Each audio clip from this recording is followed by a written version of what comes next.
Lintas langsung ke Selangor hari ini melihat inisiatif yang dilakukan pengusaha dan juga pemilik premis niaga bagi menggalakkan semula aktiviti perniagaan dan juga pelancongan domestik. Jadi untuk laporannya, kita terus saja bersama Nurul Nurashikin Abu Syari di sana. Silakan. Baik, terima kasih Miza di Angkasa Puri. Assalamualaikum dan salam sejahtera. Barisan Ahli Dewan Negeri Perikatan Nasional membantah tawaran penjualan aset oleh Yayasan Negeri Selangor.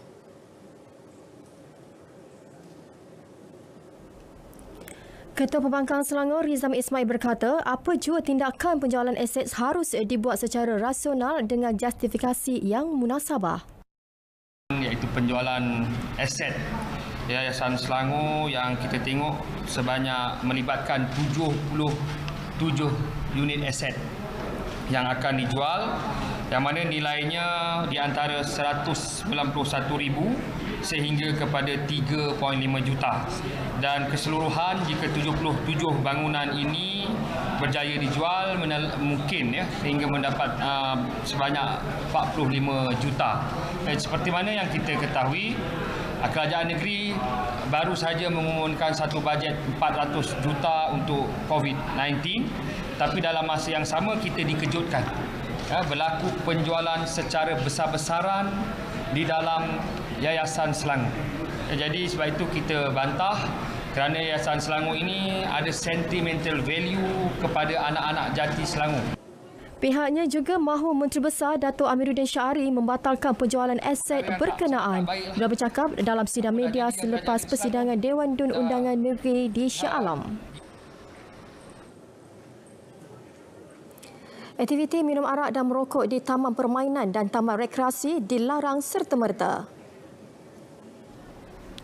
Esko Kerajaan Tempatan, Pengangkutan Awam dan Pembangunan Kampung Baru, Enzihan berkata, larangan baharu itu demi keselesaan dan kesihatan pengunjung pada pasca COVID-19.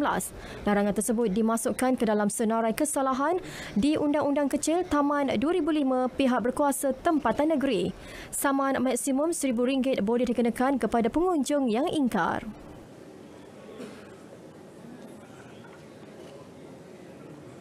Kebanyakan premis meniaga mula mengatur langkah mempromosikan kembali perniagaan dengan mematuhan SOP baharu bagi mendapatkan semula keyakinan pelanggan-pelanggan mereka. Pembukaan semula pawagam dan beberapa aktiviti sukan lain seperti luncur air misalnya menerima sambutan yang menggalakkan apabila orang ramai mula yakin untuk mengunjungi berbanding ketika ia mula beroperasi. Siti Farah Nadia Fazlun ada butirannya.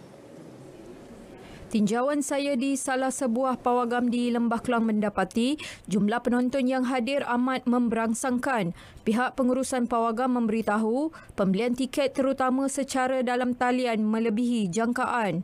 Pengunjung juga tidak perlu khawatir kerana pihak syarikat sedia mematuhi prosedur operasi standard SOP yang telah ditetapkan bertujuan menjaga keselamatan dan kesihatan penonton. Antara SOP yang dilaksanakan seperti penjarakan sosial dan melakukan sanitasi tempat duduk. Feedback daripada pelanggan semua dia kata berpuas hatilah dengan adanya penjarakan, at least keselamatan diorang tu terjamin. Even though kalau you tengok kita ada sediakan sabun, hand sanitizer untuk pelanggan-pelanggan kita lah. So pada saya tu tak ada masalah.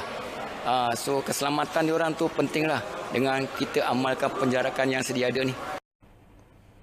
Sementara itu, bagi aktiviti sukan seperti luncur ais, kami mendapati pihak terlibat turut mematuhi SOP yang telah ditetapkan termasuk menyediakan kaunter khas daftar masuk pelanggan selain memasang garisan khas dan penghadang laluan keluar masuk pelanggan.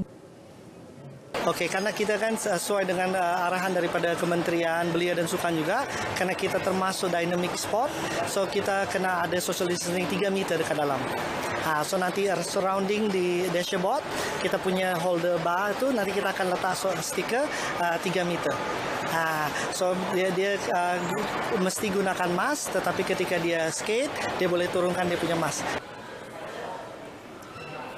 Walaupun kes penularan tempatan menunjukkan perkembangan positif, namun rakyat tidak seharusnya mengabaikan SOP yang telah ditetapkan.